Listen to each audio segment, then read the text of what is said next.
Happy Friday, Congregation family. Pastor Joseph Mendoza coming to you this Friday afternoon for another Family Friday. That's right. Maybe you're picking up kids from school. Maybe you're sitting in traffic. Maybe you had the day off. Maybe you're home relaxing, watching TV. All I know is TGIF. That's right.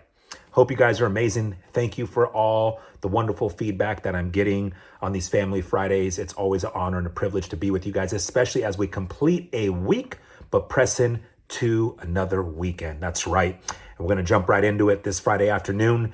And the topic and title of our devotion today is When Things Work Together. There is power in numbers, right? What does scripture say? Where two or more are gathered, there he is in the midst. We're two or more. It doesn't say we're one, we're two. When things work together. And our scripture is in Romans 8:28 today. And it reads this way. And we know that in all things God works for the good of those who love him, who have been called accordingly to his purpose.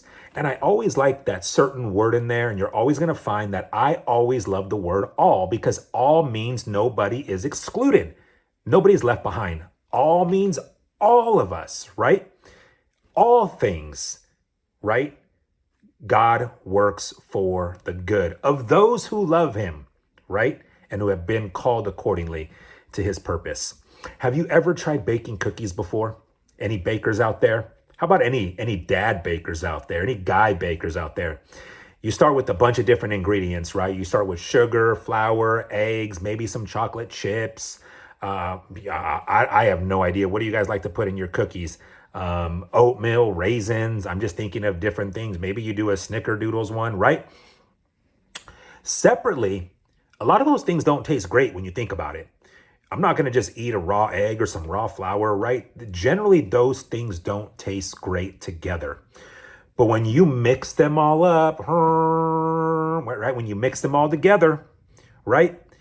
It turns into a delicious batter that turns into an amazing cookie, right? That's exactly what Romans 8:28 is talking about. It's almost like baking cookies, and says, and we know that all good things work for those who love him, right? Who have been called accordingly to his purpose. Sometimes life hands us different ingredients, happy moments, difficult times, or even boring days. I hope you don't have a boring day today, okay? So think about that. Even on a boring day, happy moments, difficult times, different ingredients, right? On their own, they don't make no sense. Makes no sense. But God, like a master baker, he's a master baker. He's the master baker, is able to mix them all together and create something absolutely scrumptious and amazing.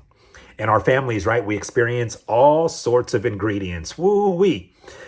There's more than 10 ingredients in my household. I don't know about your household, but man, sometimes we experience all sorts of ingredients too. But no matter what, we can trust that God is working everything out for our good. So let's remember, as we press into the weekend, as we start another week, right? Let's remember that God is working all things together for our good, for my good, for your good, for all of our good, just like ingredients in a cookie recipe, you guys. Let's trust him, love him, and look for the cookies he's making in our lives. I like the way that sounds. Let's look for the cookies he's making in our lives. So here is our family discussion, whether it's at dinner tonight, breakfast tomorrow, doesn't matter. Make some time, find some time to have a family discussion and talk about, can you think of a time when something was difficult or confusing turned out for good? I know that's happened many times in my life, right? Where something difficult or confusing turned out for good. How can we remind each other to trust God is working all things for our good? Let me repeat that again. How can we remind each other to trust that God is working all things for our good? That's our discussion this weekend, you guys. Can't wait to see you. Congregation Family, Sunday, 10 a.m., Yorba Linda, California. Be there. I want to see you in person. I want to meet you. Come introduce yourself to me. It's going to be an amazing word, amazing message, amazing fellowship, amazing worship. It's going to be an amazing morning. Come join us, you guys. Can't wait to see you all. I hope you have a blessed weekend and get some much needed rest if you need it. Pastor Joseph signing off.